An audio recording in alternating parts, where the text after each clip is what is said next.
సినీ ఇండస్ట్రీలో విషాదం నెలకొంది.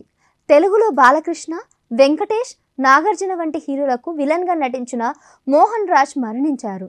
72 ఏళ్ల మోహన్ రాజ్ తెలుగుతో పాటు మలయాళం, తమిళ్, కన్నడ సినీ ఇండస్ట్రీలలో నటించి ఆడియన్స్కు దగ్గరయ్యారు. కేరళలోని తిరువనంతపురంలో మోహన్ రాజ్ తుదిశ్వాస విడిచారు. గత 4 రోజుల నుంచి మోహన్ రాజ్కు తీవ్ర అనారోగ్య సమస్య ఉంది. దీంతో అస్వస్థకు గురైన ఆయన్ని వెంటిలేటర్పై ఉంచి ట్రీట్మెంట్ అందించారు. అయితే పరిస్థితి విషమించడంతో మోహన్ రాజ్ మరణించినట్లు వైద్యులు తెలిపారు. మోహన్ రాజ్కు భార్య ఉషా, 2 కుమారులు ఉన్నారు. ఇక మోహన్ రాజ్ సినీ జీవితంలోకి వెళ్తే ఆయన తెలుగు, తమిళ, కన్నడ, మలయాళ సినిమాల్లో ఎక్కువగా విలన్ పాత్రలే చేశారు.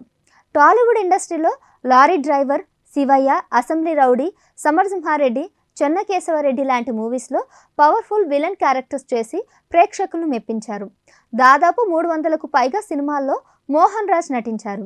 ఇకపోతే మోహన్ రాజ్కు మలయాళ ఇండస్ట్రీలో వేరే పేరు కూడా ఉంది. కిరిక్కడాన్ జోస్ అనే పేరుతో 100కు పైగా చిత్రాల్లో ఆయన కనిపించారు. మోహన్ రాజ్ కేంద్ర ప్రభుత్వంలోని ఎన్ఫోర్స్మెంట్ అసిస్టెంట్ ఆఫీసర్గా పనిచేసేవారు.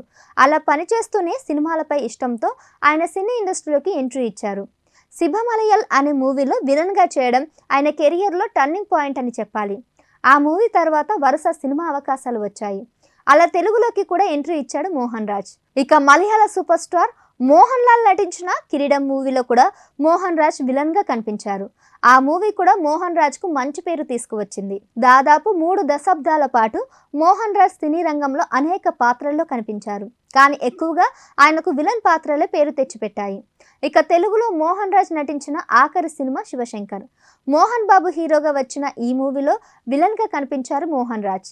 తెలుగులో బాలకృష్ణ సినిమాల్లోనే ఎక్కువగా ఆయన విలన్ పాత్రలు వేశారు. మోహన్ రాజ్ మృతి పట్ల సినీ ప్రముఖులు దిగ్భ్రాంతి వ్యక్తం చేశారు. ఆయన కుటుంబానికి సానుభూతిని తెలియజేశారు.